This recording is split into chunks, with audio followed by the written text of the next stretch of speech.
अस्सलाम वालेकुम dear viewers. आज का जो टॉपिक हम डिस्कस करेंगे वो है NEBOSH international general certificate in occupational safety and health और इसका IG-1 न्यू सिलेबस के तहत, और इसके एलिमेंट नंबर 3 हम डिस्कस करेंगे जो कि है managing risk, understanding people and processes.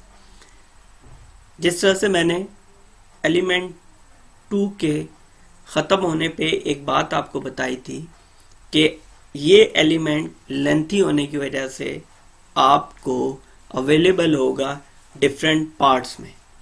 तो आज हम इसके पहले पार्ट की रिकॉर्डिंग करने के बाद, वीडियो बनाने के बाद अपलोड कर देंगे। मज़ीद इसके पार्ट्स देखने के लिए आप चैनल के साथ कनेक्टेड रहें। बेहतर तरीका ये है कि आप चैनल को सब्सक्राइब कर लें।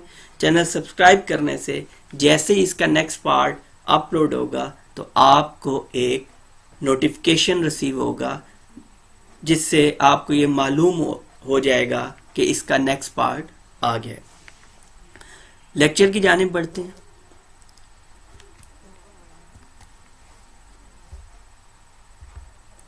अच्छा, इस एलिमेंट 3 मैनेजिंग रिस्क के अंदर हमारे लर्निंग ऑब्जेक्टिव्स क्या हैं। पहला लर्निंग ऑब्जेक्टिव है describe the concept of health and safety culture and how it influences performance. के हेल्थ एंड सेफ्टी कल्चर का कंसेप्ट क्या है और ये कैसे किसी भी ऑर्गेनाइजेशन या इंडिविजुअल की परफॉर्मेंस के ऊपर असरअंदाज होगा। दूसरा पॉइंट है summarise how health and safety culture at work can be improve. कैसे हम हेल्थ एंड सेफ्टी कल्चर को बेहतर कर सकते हैं। तीसरा है हमारे पास third one summarise the human factors which positively or negatively influence behavior at work in a way that can affect health and safety। कि वो कौन से इंसानी अनासर हैं जिसकी वजह से उनका असर वो मनफी भी हो सकता है और मुस्बत भी हो सकता है किसी के बिहेवियर के ऊपर वर्क प्लेस में, जिसकी वजह से हेल्थ एंड सेफ्टी के ऊपर असर पड़ सकता है। चौथा हमारे पास आता है explain the principles of risk assessment process. Risk assessment के असूल क्या हैं, किन बुनियादों पे वो काम करेगी, रिस्क असेसमेंट होती क्या है और उसको कैसे परफॉर्म किया जाएगा या कैसे कैरी आउट किया जाएगा। पांचवा हमारे पास इसके अंदर मौजूद है discuss typical work place changes that have significant health and safety impacts and ways to minimise those impact. कौन से ऐसी तब्दीलियां हैं जो नुमाया फर्क डालती हैं हेल्थ एंड सेफ्टी के ऊपर और हम उनके ऊपर कैसे काबू पा सकते हैं या उन्हें कैसे कम कर सकते हैं। अगला लर्निंग ऑब्जेक्टिव है जी describe what to consider when developing and implementing a safe system of work. हमने किस वक्त एक सेफ सिस्टम ऑफ वर्क को बनाना है, तरतीब देना है, डेवलप करना है कि आप जो भी एक्टिविटीज हैं उनको सेफली परफॉर्म कर सकें। Explain the role, function and operation of a permit to work system. इस टॉपिक के अंदर हम पूरे का पूरा permit to work system PTW को डिस्कस करेंगे। Then we have discuss typical emergency procedures including training and testing and how to decide what level of first aid is needed in the work place. इस part में इस element के हम discuss करेंगे कि emergency procedures क्या हैं और फर्स्ट एड हम किस तरह से मुहैया कर सकते हैं।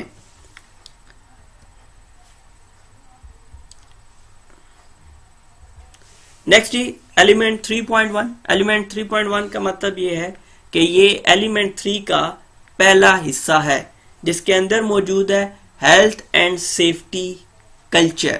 कि हेल्थ एंड सेफ्टी का कल्चर ऑर्गेनाइजेशन के अंदर क्या है, पॉजिटिव कैसे होता है, नेगेटिव कैसे होता है, कौन से सर्कमस्टांसेस हैं जो इस हेल्थ एंड सेफ्टी कल्चर के ऊपर असरअंदाज हो सकते हैं, उनको कैसे एड्रेस किया जा सकता है, उनके ऊपर कैसे काबू पाया जा सकता है।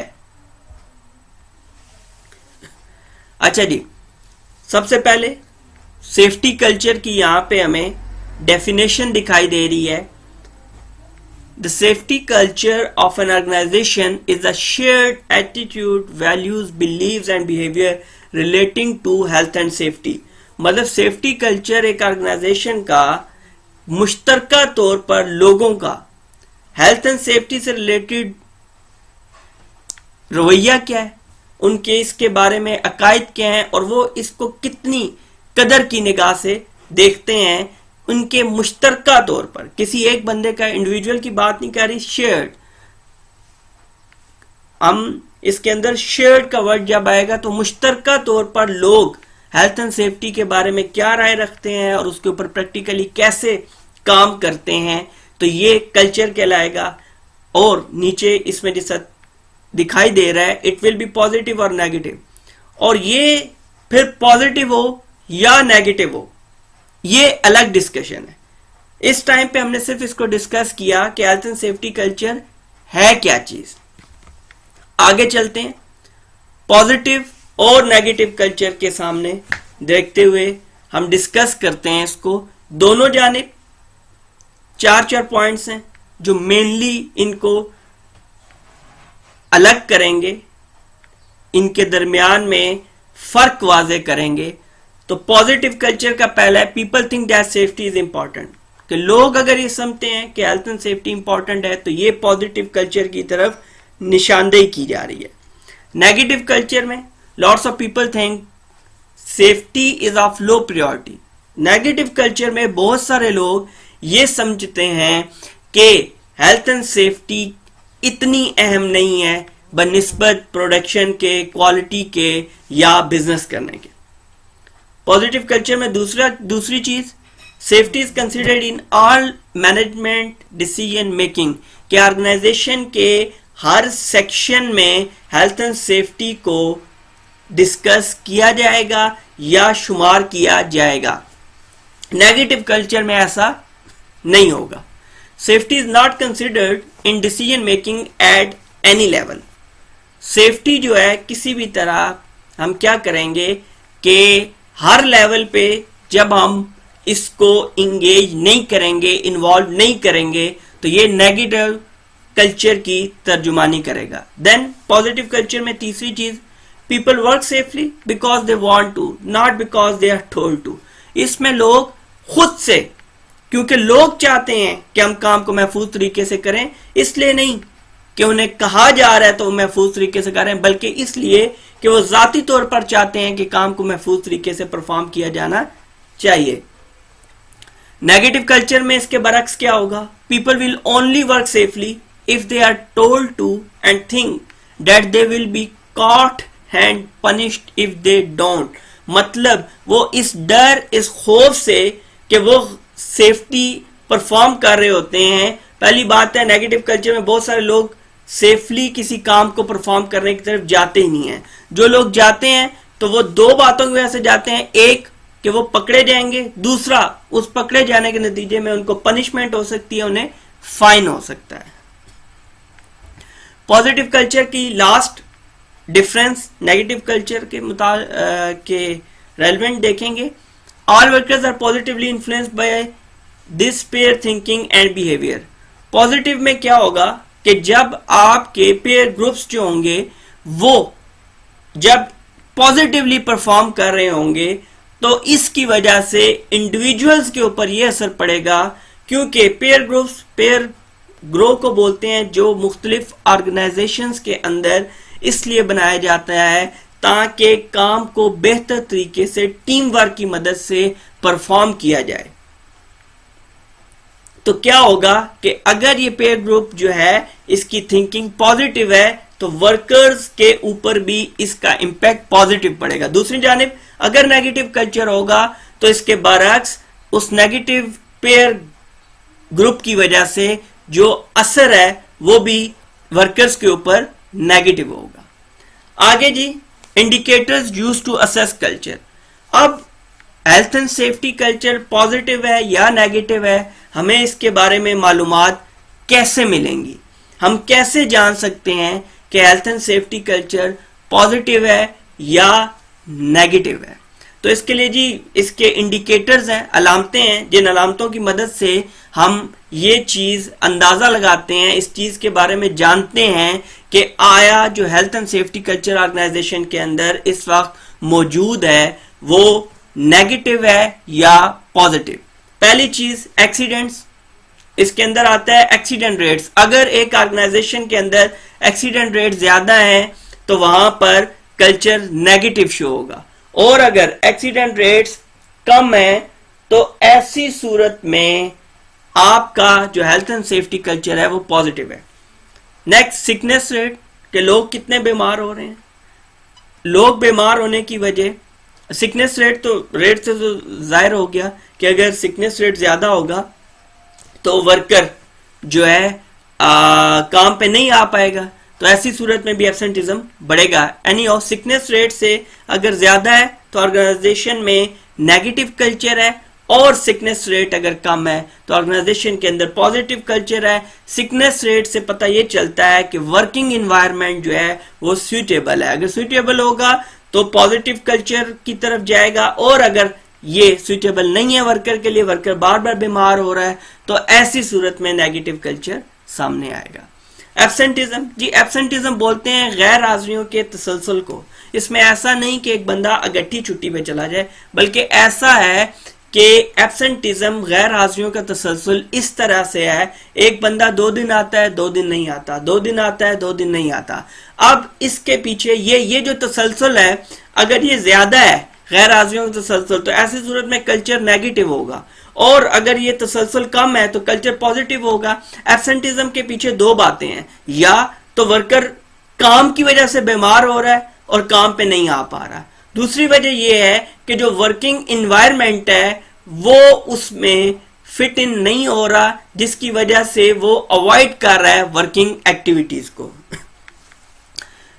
फोर्थ वन हमारे पास आता है जी स्टाफ टर्नओवर। स्टाफ टर्नओवर में क्या होता है कि लोगों का एक काम पे आना, हायर होना, और उसके बाद उस काम को छोड़ के चले जाना। अगर ये टर्नओवर रेट ज्यादा है तो ऐसी सूरत में ऑर्गेनाइजेशन के अंदर कल्चर नेगेटिव होगा, और अगर स्टाफ टर्नओवर रेट कम है कि ऑर्गेनाइजेशन रिटेन कर रही है अपने एम्प्लॉयज को, तो ऐसी सूरत में कल्चर पॉजिटिव होगा।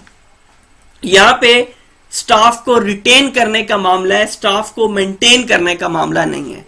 स्टाफ मेंटेन करने से मुराद ये लिया जाएगा कि अगर आपके पास 20 एम्प्लॉयज हैं एक काम को करने के लिए, तो वो 20 एम्प्लॉयज ही रहें, लेकिन स्टाफ रिटेंशन जो है वो अहम मामला है। उसमें क्या है कि जो 20 एम्प्लॉयज वहां पे मौजूद हैं, तो उनमें से ज्यादा एम्प्लॉय आप हर साल उनके साथ कैरी ऑन करें वर्क एक्टिविटीज, तो ये रिटेंशन ऑफ स्टाफ होगी। मतलब कि जो स्टाफ आ चुका है उसको जाने न दिया जाए, तो ऐसी सूरत में ऑर्गेनाइजेशन का स्टाफ टर्नओवर रेट जो है वो कम होगा और एक पॉजिटिव कल्चर की तरफ निशानदेही करेगा। कंप्लायंस विद सेफ्टी रूल्स, के इससे भी पता चल जाता है कि ऑर्गेनाइजेशन कितना लॉ को फॉलो कर रही है, स्टैंडर्ड्स को, लॉ को कितना फॉलो कर रही है। अगर वो कर रही है तो पॉजिटिव कल्चर, अगर नॉन कंप्लायंस है तो then negative culture. Worker complaints about condition, अगर वर्कर बार बार कंप्लेंट्स कर रहा है कंडीशन के मुतालिक, तो ऐसी सूरत में क्या होगा कि नेगेटिव कल्चर होगा। आप देख सकते हैं कि हर इंसान की क्वालिफिकेशन के बाद या पढ़ाई मुकम्मल होने के बाद उसकी यही कोशिश होती है कि वो एक बेहतर ऑर्गेनाइजेशन में जाके काम करे, जहाँ की वर्किंग कंडीशंस के बारे में उसने सुना है कि बहुत ज़्यादा बेहतर है, जहाँ पे उसने सुना कि फैसिलिटीज़ बहुत ज़्यादा हैं। तो इसलिए वर्कर्स का सेटिस्फेक्शन लेवल होना बहुत ही लाजमी चीज़ है। आगे हमारे पास आ गया इन्फ्लुएंस ऑफ पीयर्स। पीयर्स मैंने आपको पहले ही बता दिया कि पीयर्स किसे बोलते हैं। पीयर ग्रुप जो है बेसिकली लोगों को मुख्तलिफ हिस्सों में, जत्थों में तकसीम कर दिया जाता है किसी भी एक्टिविटी को या वर्क को परफॉर्म करने के लिए, ताकि टीम वर्क की मदद से जो काम एक इंडिविजुअल के ऊपर रिस्पॉन्सिबिलिटी डाल के मुश्किल से परफॉर्म करवाया जा सकता है, वो काम आसानी इन पेयर ग्रुप्स की मदद से हम करवा सकते हैं। अब इनका असर क्या होगा? बात वही है जिससे हमने पॉजिटिव नेगेटिव कल्चर के डिफरेंस में डिस्टिंक्ट करते हुए हमने उसको डिस्कस किया। तो अगर इनका इन्फ्लुएंस, अगर ये बिहेव पॉजिटिवली कर रहे हैं तो इनका इन्फ्लुएंस पॉजिटिव होगा, और अगर ये बिहेव नेगेटिवली कर रहे हैं तो वर्कर्स के ऊपर इसका इन्फ्लुएंस नेगेटिव होगा। Put people together in group, जो बात मैंने बतला दी। इंटरेक्शन अगर, जाहिर बात है जब ग्रुप बनेगा तो लोग आपस में एक दूसरे से ताल्लुक कायम करेंगे। इन्फ्लुएंस इज एक्सर्टेड, तो ऐसी सूरत में इन्फ्लुएंस पड़ेगा। जैसे 5 लोगों की टीम काम कर रही है तो छठा बंदा जो आएगा उसके ऊपर ऑटोमेटिकली असरअंदाज इस तरह से होगा, अगर वो लोग पॉजिटिव हैं, कल्चर पॉजिटिव है तो वो नया वर्कर भी पॉजिटिव होगा। अगर कल्चर नेगेटिव है और वर्कर पॉजिटिव है तो ऐसी सूरत में भी आने वाले वर्कर को भी इस पेयर ग्रुप के प्रेशर की वजह से जो परफॉर्म है वो परफॉर्म इस तरह से करेगा कि कल्चर नेगेटिव ही चलता रहे। Hierarchy forms known as pecking order. Hierarchy forms में बेसिकली चीजें कही जाएंगी, जो बात कह दी उसी के तहत चलना पड़ेगा। For example, group decided, peer group ने डिसाइड कर लिया we have to perform this activity positively, तो ऐसी सूरत में वो पॉजिटिव करेगा। अगर वो कहते हैं कि नहीं हमने जिस तरह से कर रहे हैं उसी तरह से करना है, नेगेटिव बिहेवियर है उनका, तो ऐसी सूरत में भी वो वही ऑर्डर उसको फॉलो करना पड़ेगा। Norms of behaviour establish. Norms बोलते हैं जी कोई भी काम जिसको उसके सिस्टमैटिक वे में करने की बजाय आम फहम से, आम नॉलेज से, आम कोशिश से करना शुरू कर दिया जाए, कि जिसके लिए आप किसी भी सिस्टम के अंदर जो SOPs हैं उनको बलाए ताक रखते हुए आप एक काम को अपनी मर्जी से, अपने तरीके से, आम अल्फाज में जुगाड़ लगा के करना शुरू कर देते हैं, तो वो चीज नॉर्म्स बन जाती है। क्यों? क्योंकि जब उनको कहा भी जाता है कि ये काम इस तरह नहीं इस तरह होगा, तो ये बात कहते हैं कि हम कितने अरसे से इस काम को इसी तरह करते आ रहे हैं। तो ऐसी सूरत में सेफ सिस्टम ऑफ वर्क को छोड़ के, SOPs को छोड़ के एक काम को जब मर्जी से करना शुरू कर दिया जाता है तो ऐसी सूरत में वो काम नॉर्म्स बन जाते हैं। Next, pair group pressure exerted, बतला दिया। Good indicators of health and safety culture. Good indicator इसीलिए है क्योंकि ह्यूमन बिहेवियर बहुत ज्यादा असरअंदाज होता है। वर्किंग कंडीशंस, फैसिलिटीज बोलेंगी नहीं, बतलाएंगी नहीं, असरअंदाज नहीं होंगी, उनका असर इतना ज्यादा नहीं है जितना कि ह्यूमन इंटरेक्शन का असर सबसे ज्यादा होता है। आगे जी, peer group pressure can be harness to encourage good safety related behaviour. कहते हैं जी पेयर ग्रुप प्रेशर को आप इस तरह से हार्नेस करेंगे, पहनाएंगे, या इस तरह से आप ऑर्गेनाइजेशन के अंदर इसको डेवलप करेंगे, इंप्लीमेंट करेंगे कि इससे गुड सेफ्टी कल्चर ही प्रोड्यूस हो। ग्रुप एक्सरसाइज आ गई जी। जिस तरह हमारे इस ट्रेनिंग की जो सीरीज चल रही है, इसके अंदर लेक्चर्स की सीरीज चल रही है, इसके अंदर मैं आपको कई बार बता चुका हूं कि आपने कोई भी ग्रुप एक्सरसाइज को छोड़ना नहीं है, किसी भी ग्रुप डिस्कशन को छोड़ना नहीं है, किसी भी मॉड्यूल के फिनिश होने की एक्सरसाइज को आपने छोड़ना नहीं है, बल्कि आपने इसको खुद परफॉर्म करना है प्रैक्टिकली या रिटन फॉर्म में, और उसके बाद आप मुझे शेयर कर सकते हैं। शेयर करने का तरीका वही है, आप मुझे कमेंट करें, आप मुझे ईमेल करें या मुझे व्हाट्सएप करें। अभी बहुत सारी क्यूरीज इस हवाले से रिसीव हो रही हैं और उन लोगों के साथ राब्ते में है मुकम्मल तौर पर, और उनको गाइड किया जा रहा है। और कोशिश ये की जाएगी कि आहिस्ता आहिस्ता जब हमारे लेक्चर्स की सीरीज कंप्लीट हो जाएगी तो उसके बाद हर एक इंडिविजुअल के जो भी प्रॉब्लम्स हैं, जो चीज़ें उन्हें सही तरह से समझ नहीं आ रही, जो टॉपिक समझ नहीं आ रहे हैं, तो उन टॉपिक्स के ऊपर भी बाकायदा से लेक्चर जो है वो प्रिपेयर किया जाएगा, बाकायदा लेक्चर डिलीवर किया जाएगा, और वो आपको इसी चैनल के ऊपर अवेलेबल होगा फ्री ऑफ कॉस्ट। अच्छा जी, ग्रुप एक्सरसाइज में जी, what factors could result in the deterioration of an organisation health and safety culture and hence safety performance, कि वो कौन से अनासर हैं जो किसी ऑर्गेनाइजेशन की हेल्थ एंड सेफ्टी कल्चर और उसकी परफॉर्मेंस के ऊपर असरअंदाज, बुरे तरीके से असरअंदाज हो सकते हैं। डिटोरेशन मतलब खराबी पैदा कर सकते हैं, हालत बदतर कर सकते हैं। तो वो फैक्टर्स आपने तहरीर करने हैं, राइट डाउन करने हैं और उसके बाद मेरे साथ शेयर करने हैं। आगे चलते हैं जी। एलिमेंट 3.1 हमने देख लिया, हेल्थ एंड सेफ्टी कल्चर। अब एलिमेंट 3.2, एलिमेंट 3.2 है improving health and safety culture. मतलब एलिमेंट 1 में हमने हेल्थ एंड सेफ्टी कल्चर को डिस्कस किया कि ये कैसे पॉजिटिव है, कैसे नेगेटिव है, पेयर ग्रुप कैसे इसके ऊपर असरअंदाज हो सकता है।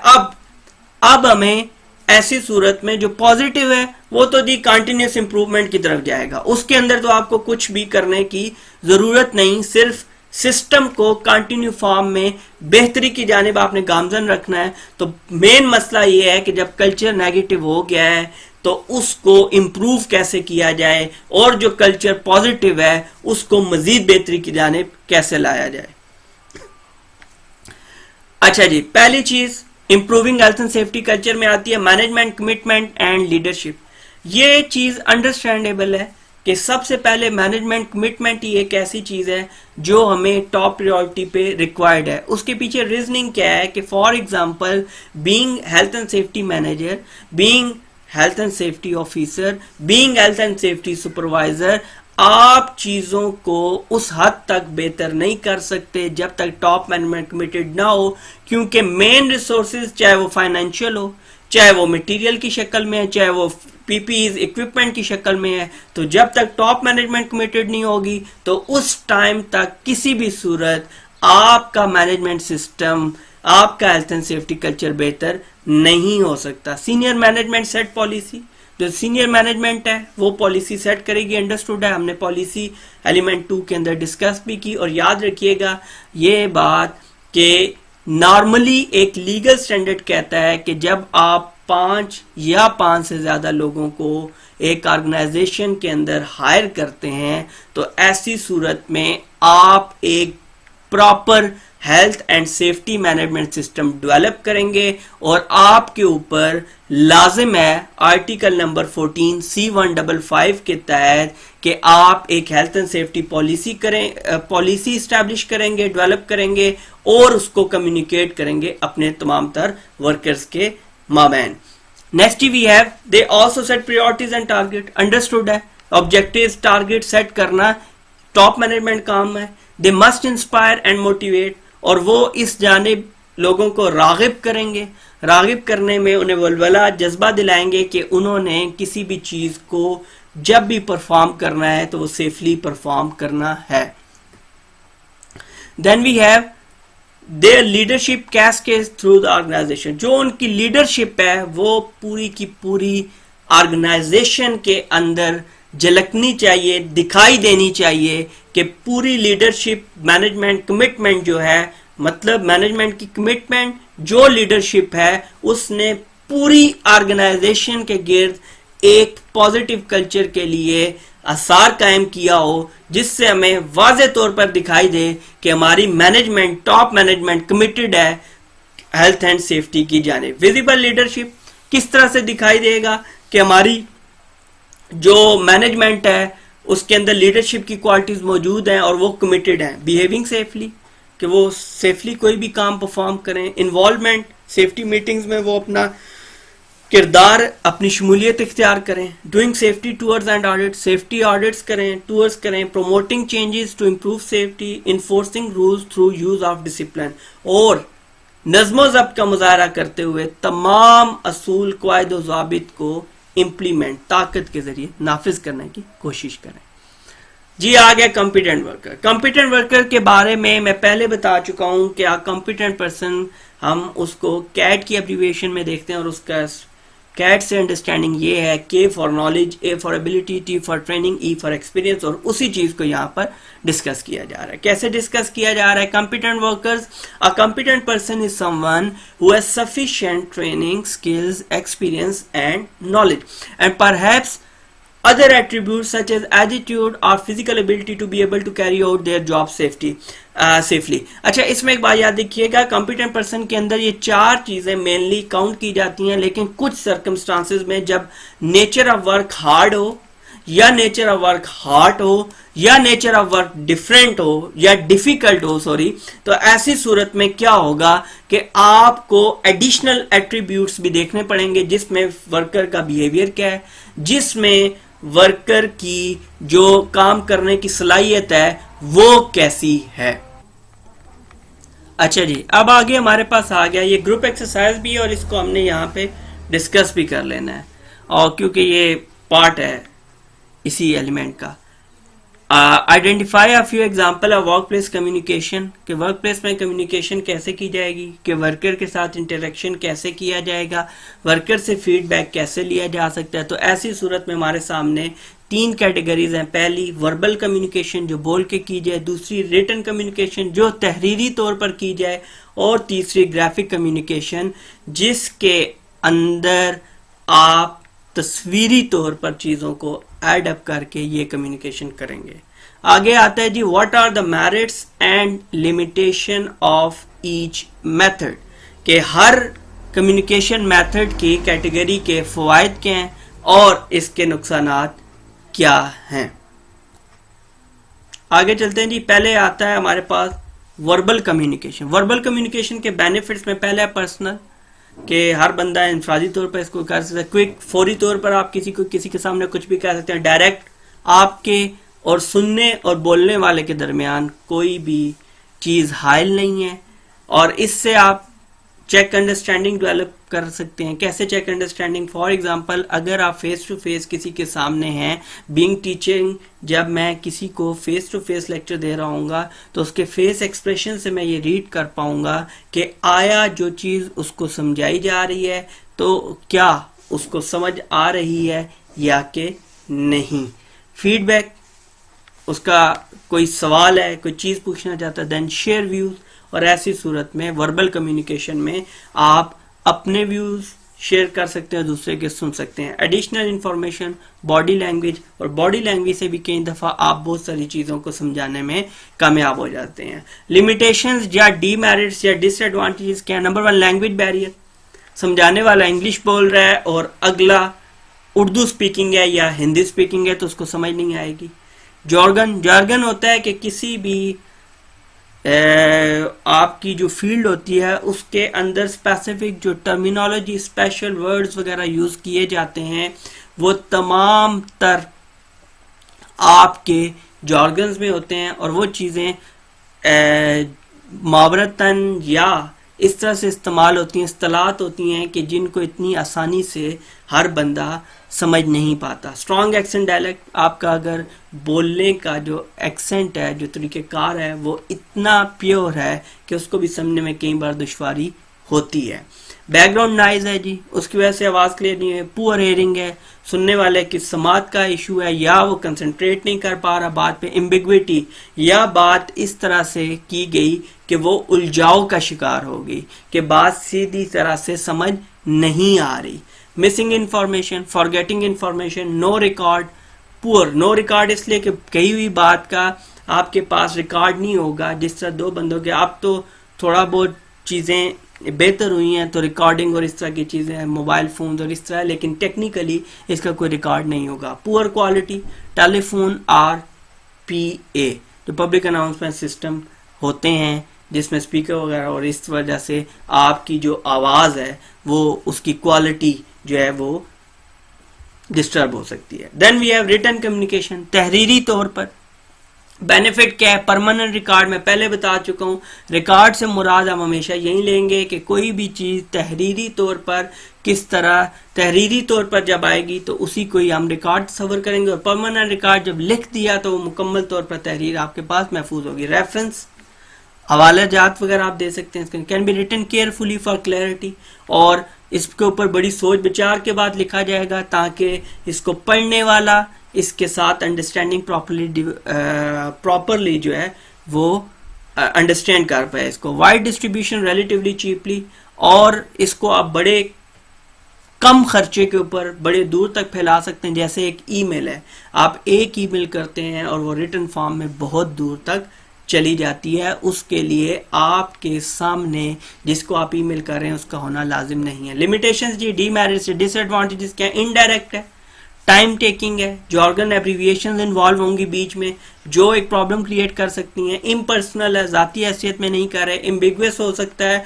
लैंग्वेज की वजह से, एम्बिगुअस हो सकता है सेंटेंस स्ट्रक्चर की वजह से कि जो कुछ तहरीर किया जा रहा है वो समझने से कासिर है पढ़ने वाला। मे नॉट बी रीड, और कुछ लोग जो पढ़ नहीं सकेंगे। लैंग्वेज बैरियर हो सकता है। रेसिपिएंट में not be able to read. अच्छा, बहुत सारी आप अक्सर देखते हैं कि बहुत सारी ईमेल्स हमें भी आती हैं या बहुत सारी चीज़ें हमारे सामने से गुजरती हैं, लेकिन बहुत ज़्यादा होने की वजह से हम कई दफ़ा उनको पढ़ने से वो चीज़ें रह जाती हैं और ऐसी सूरत में ओवरलुक हो जाती हैं और बहुत सारी अहम चीज़ें भी इस मसले में आपकी रह जाती हैं। नो इमीडिएट फीडबैक, फ़ौरन नहीं आएगा जी, पढ़ने वाला पढ़ेगा, देखने वाला देखेगा इसको और उसके बाद जाके वो कोई फीडबैक देगा। कैन नॉट क्वेश्चन, अंडरस्टूड है, रिटन फॉर्म पे क्वेश्चन करना किया नहीं जा सकेगा। और इम्पेयर्ड विजन, इम्पेयर्ड विजन यही है कि बार बार ईमेल्स आ रही हैं, इररेलेवेंट रेलेवेंट ईमेल्स बीच में आ रही हैं, तो ऐसी सूरत में बार बार ईमेल से जब आप उकता जाएंगे तो ऐसी सूरत में आप बीच में से कोई भी important written communication miss out कर सकते हैं। आगे जी, ग्राफिक कम्युनिकेशन। ग्राफिक कम्युनिकेशन में क्या होगा कि आप तस्वीरें बना के, आप अलामतें जाहिर करके, आप प्ले कार्ड्स बना के, आप पोस्टर्स बना के आप ग्राफिक कम्युनिकेशन कर सकते हैं। बेनिफिट्स क्या है जी? Eye catching, visual, quick to interpret, interpret होता है किसी चीज की तशहीर होना। नो लैंग्वेज बैरियर, जाहिर बात है अलामत है। फॉर एग्जांपल रेड सर्कल में अगर पी लिख के उसके ऊपर क्रॉस है तो अंडरस्टूड है हर किसी को कि ये नो पार्किंग है। No language barrier, jargon free, कोई मुहावरा कुछ भी नहीं, क्योंकि जब तहरीरी नहीं सुनाई नहीं दे रहा तो वो जार्गन हो ही नहीं सकता, क्योंकि सिर्फ इसमें एक तस्वीर होगी जो दिखाई दे रही है। Conveys a message to a wide audience, और उससे होगा क्या कि पढ़ा या अनपढ़ कोई भी बंदा हो वो काफी हद तक इन साइंस से इस ग्राफिक कम्युनिकेशन को अंडरस्टैंड कर लेगा, मासवाए उस ग्राफिक कम्युनिकेशन के जो किसी चीज के अंदर स्पेसिफिक हो जाएगी। फॉर एग्जाम्पल आप नॉर्मल रोड के जो साइंस हैं वो जानते होंगे, लेकिन जब तक कि आप प्रॉपर ड्राइविंग की क्लासेस नहीं लेंगे, जब तक आप प्रॉपर ड्राइविंग सीख के प्रॉपर लाइसेंस नहीं लेंगे, तब तक वो आपको ड्राइविंग के या रोड सेफ्टी के साइंस का बेहतर तरीके से अंदाजा नहीं होगा जी। फिर आगे लिमिटेशंस, डीमेरिट्स या डिसएडवांटेजेस क्या हैं? सिंपल मैसेजेस हैं, इतनी अब डिटेल समझ नहीं आएगी। एक्सपेंसिव भी हो सकते हैं क्योंकि प्ले कार्ड बनाना, प्रिंट करवाना, उसके बाद पेस्टिंग वगैरह। May not be looked at, कई दफ़ा रह भी जाएंगे अगर बहुत ज़्यादा, जिस तरह आजकल बिल बोर्ड्स बहुत ज़्यादा हो गए हर जगह। गुंजान सिटीज़, आपकी सिटीज़ जो हैं वो कंजेस्टेड हो गई, जगह जगह बिल बोर्ड्स, जिस वजह से बहुत सारी जगहों पे बहुत सारे ऐसे जो ग्राफिक कम्युनिकेशन है वो अनइंटेंडेड ही रह जाती है। सिंबल्स और पिक्टोग्राम्स में भी अननोन हो सकता है, जिससे मैंने भी आपको डिस्कस किया। फीडबैक कोई नहीं है, नो क्वेश्चन, और इम्पेयर्ड विजन। बहुत ज्यादा भी ग्राफिक कम्युनिकेशन होगी तो लोग अवॉइड करेंगे कि इधर कुछ ना कुछ तो होता ही है।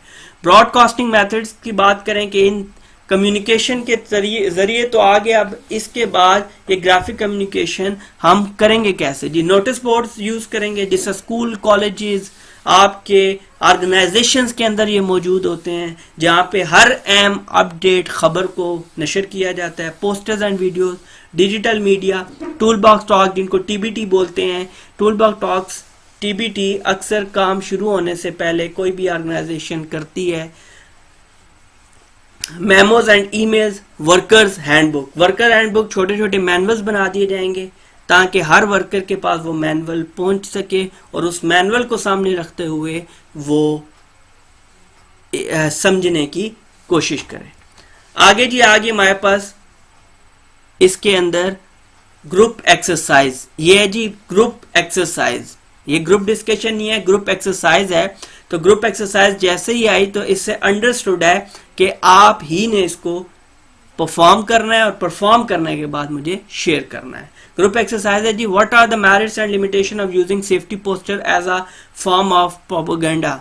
कहता है कि इस चीज के अगर आप सेफ्टी पोस्टर यूज कर रहे हैं as a form of propaganda, मतलब कि आप झूठ और इस तरह से करने के लिए अगर आप कर रहे हैं, तो एक हेल्थ एंड सेफ्टी के जो पोस्टर है उसकी लिमिटेशंस क्या होनी चाहिए, उसके फ़वाइद क्या होंगे जो किसी भी जगह पे हम इस्तेमाल करेंगे। हमारा ये एलिमेंट 3 का पार्ट यहीं तक था।